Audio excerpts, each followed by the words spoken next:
Muling tatanggap si superstar Nora Honor ng ani ng Dangal Award mula sa National Commission for Culture and the Arts o NCCA. Bukod dyan, kabilang muli ang superstar sa mga nominado para maging national artist ngayong taon.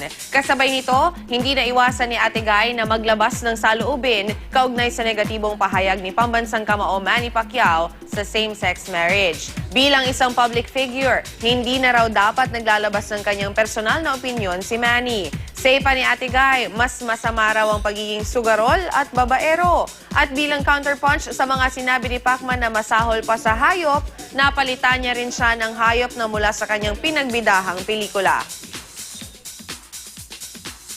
Naibuhos ko lang yung kung ano yung sama din ng loob ko. Kasi, Diyos ko, kailangan ipagtanggol ko yung mga kabaro ko. Hindi, joke lang.